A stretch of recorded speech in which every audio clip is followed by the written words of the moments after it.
suis Dassif Kouao, directrice de la société La Maison d'Yves. Donc c'est une société de conseil sur toutes les problématiques d'ordre professionnel en fait. Ça part de la recherche d'emploi à la prise en main sur des postes à responsabilité en fait. En passant par la confiance en soi et le leadership. Et j'ai un volet business etiquette, c'est-à-dire savoir vivre, savoir être professionnel. Comment se tenir en entreprise, comment se mettre en valeur en entreprise pour atteindre ses objectifs. J'ai grandi à Abidjan et après mon bac, comme beaucoup de personnes ici, je suis partie faire mes études à l'étranger. Donc j'ai commencé par une fac de droit. J'ai un niveau bac plus 2 en droit. Et puis ensuite, j'ai bifurqué dans les ressources humaines. J'ai un DUT gestion des entreprises et des administrations. Et après, j'ai continué mes études jusqu'à l'obtention d'un master en management international des ressources humaines. Je suis partie en France surtout parce que je voulais un peu d'indépendance. Donc être loin de papa et maman, profiter un peu parce que tu es à Abidjan, t'empêches de sortir, tu dois demander la permission, etc. Donc c'était ma première motivation, partir à l'aventure, voilà. Mais dès que je suis arrivée en France, je me suis dit qu'il fallait que je reparte à Abidjan. Parce que je suis bien à Abidjan. Je ne suis bien qu'à Abidjan. Donc il n'a jamais été question pour moi de rester en France. Dès que j'ai pu, je suis rentrée à Abidjan pour les vacances. Et pour la petite histoire, quand j'ai eu mon diplôme, avant même d'avoir mon diplôme en main, mes bagages étaient déjà sur la cantine, sur le bateau, dans mes cantines, pour Abidjan. Voilà. Alors oui, parce que j'ai eu la chance, et ça c'était vraiment un coup de chance, de tomber sur une personne que je ne connaissais pas lors d'un mariage. Ce monsieur-là était dans un coin tout seul parce que les gens étaient en train de danser sur la piste. Bon, il regardait les autres, mais sans vraiment participer, danser aussi. Donc je suis allée vers lui, disant ah tonton, pourquoi tu es tout seul comme ça? Est-ce que tu veux que j'aille te chercher un verre, etc. Donc il m'a dit non, ça va. Et puis on commence à discuter. Et puis il me demande comme ça, mais qu'est-ce que tu fais? Donc je lui explique ce que je fais. Et puis il me dit mais pourquoi tu restes en France, qu'est-ce que tu fais ici? Rentre à Abidjan. J'ai dit, tonton, tu me donnes un travail, je rentre à Abidjan. Il dit, ok, envoie ton CV. Voici comment j'ai eu mon premier emploi. Donc c'était sur un coup de bluff. Et il m'a dit, et donc j'ai appelé, et puis ils m'ont proposé cet emploi. D'abord parce que quand tu rentres à Abidjan, tu es un peu discriminé parce que tu viens de France. Donc on considère que tu te prends au sérieux déjà. Donc les gens ont un peu d'appréhension et puis tu chocoles, les gens n'aiment pas ça. Bon. Et puis ils estiment que bon, si tu parles comme ça, c'est parce que tu veux les snober.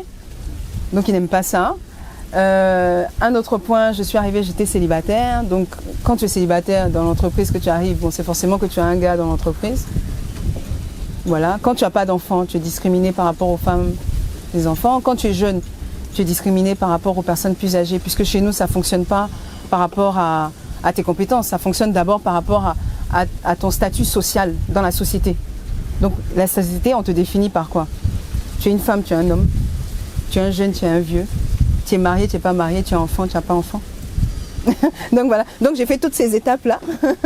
Et je vous avoue que sur mon premier emploi, ça a été très dur.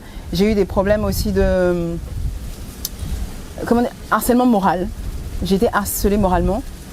Et puis c'est tombé aussi dans la période où il y a eu la guerre, enfin après aussi. Donc ma première expérience n'était pas super et j'ai dû démissionner. J'ai démissionné parce que je ne tenais plus, je ne me suis vraiment pas adaptée.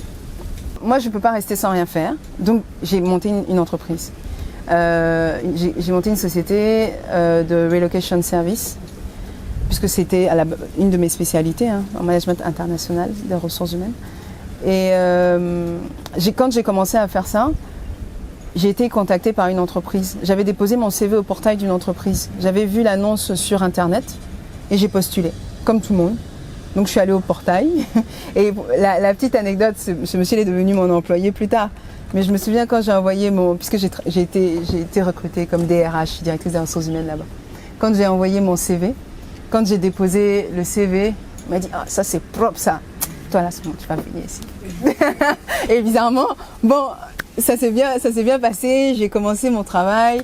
J'avais moins de 30 ans, ou à peine 30 ans, et l'effectif était autour de 1000 personnes, permanents et non permanents.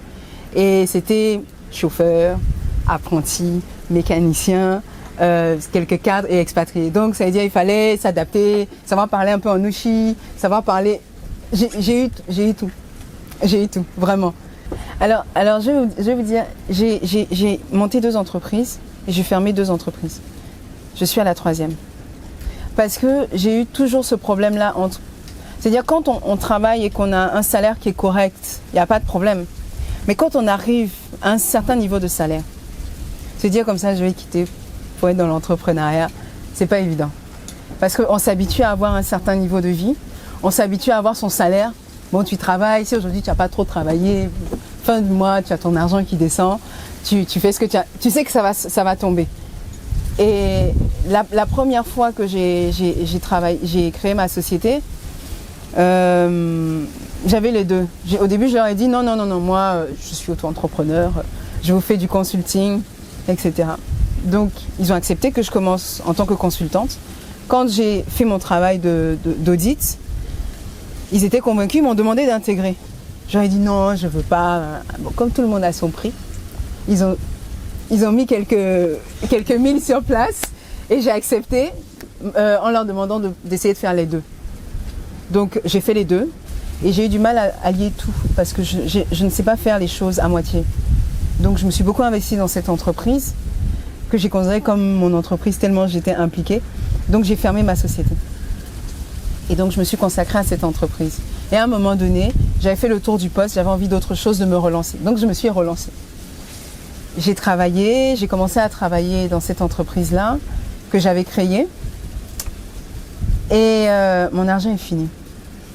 Donc, je suis retournée en entreprise tout simplement. Donc j'ai fait ce qu'il fallait, j'ai été chassée par un cabinet de recrutement pour un poste régional, un gros poste, qui était c'était le double de ce que j'avais avant. Donc évidemment, j'ai accepté en disant je vais faire les deux. Donc j'ai essayé de faire les deux, j'ai pas réussi.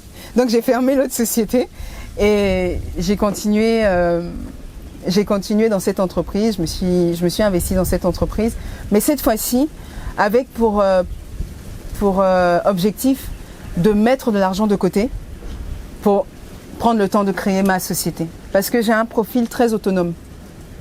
Donc je ne correspond pas, j'ai un profil atypique, donc je ne corresponds pas à un moule en entreprise.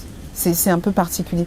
Donc comme je sais que de toute façon mon profil était fait pour être un profil entrepreneur. Donc j'avais pas de doute dessus. Donc c'est ce que j'ai fait. J'ai travaillé là-bas et puis à un moment donné, j'ai demandé à partir. Et la différence qu'il y avait entre la première fois et cette fois, c'est que cette fois-ci, il y avait quelque chose derrière, le pourquoi. Pourquoi je faisais ça? Avant, il n'y avait pas de pourquoi. J'avais une idée, je faisais. Mais aujourd'hui, j'ai un pourquoi. Mon pourquoi, c'est de dire, ok, impacte les autres, aide les autres.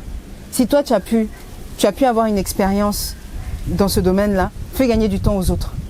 C'est juste ça. Donc, je ne lâche pas parce que je sais que dans ce que je fais, j'apporte aussi aux autres. Donc, je ne lâcherai pas. On m'a toujours dit de ne jamais dépendre de qui que ce soit. Donc, il n'a jamais été question pour moi d'être dépendante financière de qui que ce soit. Donc, la première chose, c'est être autonome financièrement. La première des choses. La deuxième des choses, c'est que j'aime travailler. J'aime travailler, en fait. J'aime le travail. La troisième des choses, j'aime apporter aux autres.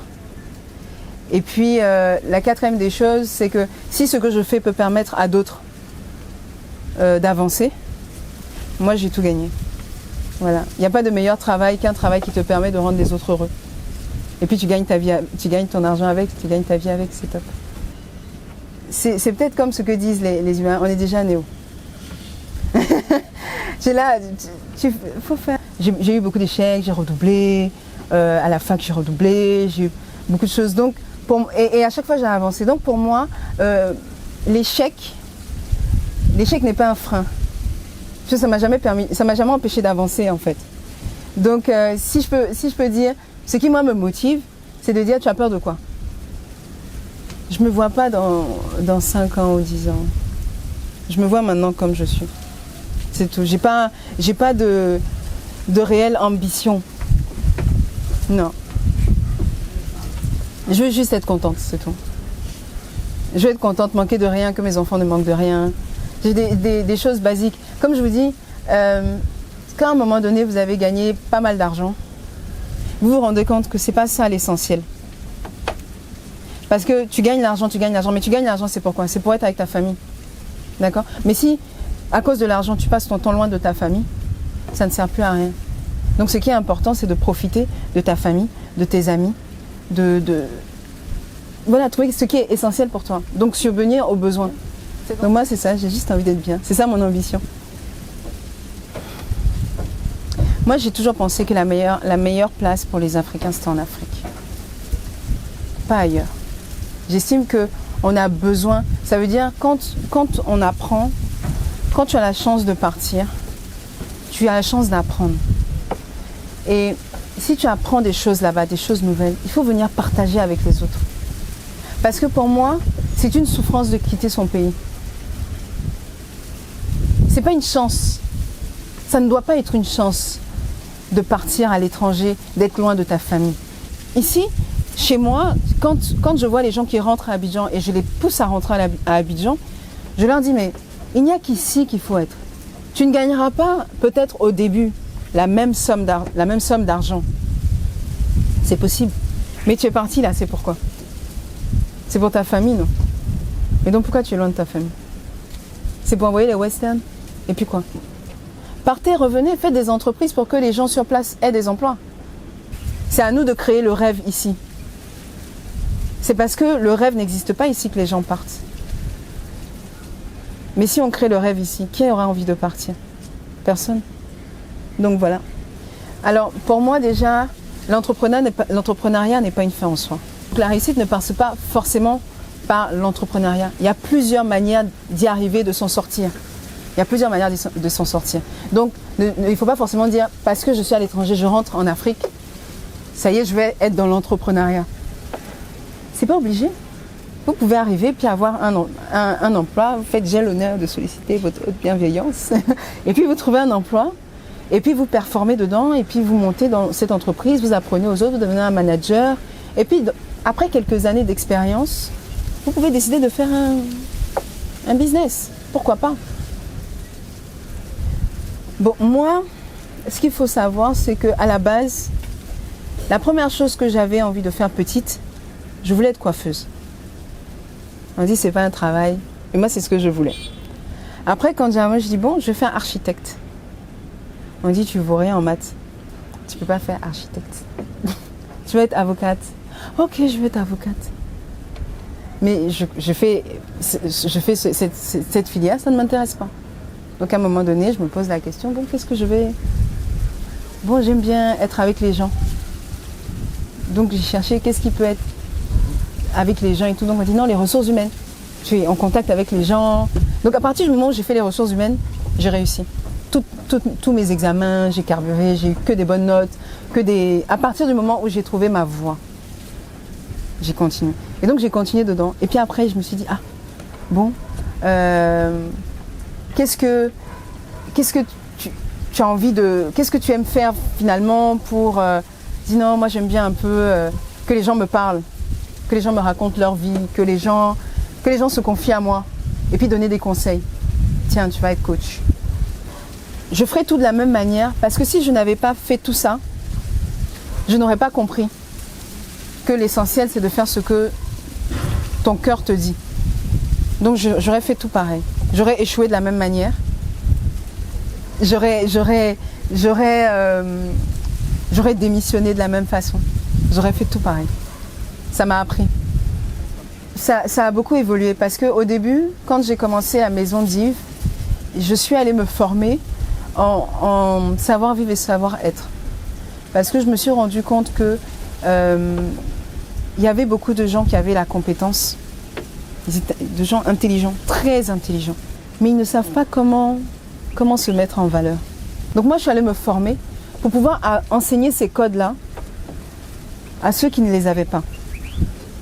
Une personne qui est forte ne s'habille pas de la même manière qu'une personne qui est un peu plus menue. Une personne qui est grande ne s'habille pas de la même manière, etc. Et en fonction de l'emploi que tu occupes. Tout ça, ça s'apprend. Comment faire un plan de table quand tu reçois des gens, ça s'apprend. Donc c'est par là que j'ai commencé. Tu veux développer ton business, je sais comment ça fonctionne. Je sais comment tu peux organiser, comment tu peux planifier. Tu as besoin de développer ta carrière.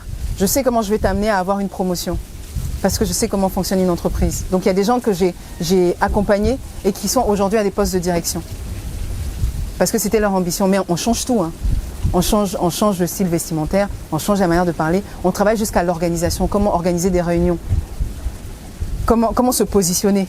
Parce qu'il y a des questions toutes bêtes. Hein, de se dire, bon moi au début, j'étais avec mes collègues, on était pareil. Et puis maintenant je suis devenue la patronne. Est-ce que je dois continuer à les saluer? Est-ce que je dois continuer à rire avec eux? Est-ce que ce sont des choses qui paraissent bêtes? Mais en fait, c'est essentiel pour s'imposer en entreprise. Connaître les codes. Savoir se mettre en valeur pour pouvoir avoir le charisme nécessaire pour performer en entreprise. C'est important. Ça ne suffit pas. Donc c'est toutes ces choses-là. Mais j'ai aussi des gens qui viennent me voir plus pour le volet RH. Ça veut dire je les accompagne pour, comme j'ai dit, pour la recherche d'emploi. Mais aussi pour simplement avoir le b.a.-ba au niveau des ressources humaines. Parce que quelqu'un qui crée son entreprise ou qui arrive sur un poste de manager, il a besoin d'avoir quand même des connaissances basiques en gestion des ressources humaines pour pouvoir gérer ses équipes. D'accord? Et puis il y a tous ceux qui vivent des harcèlements. Donc comment sortir de là, de ces procédures-là? Donc je les conseille et je les accompagne aussi parce que moralement c'est difficile.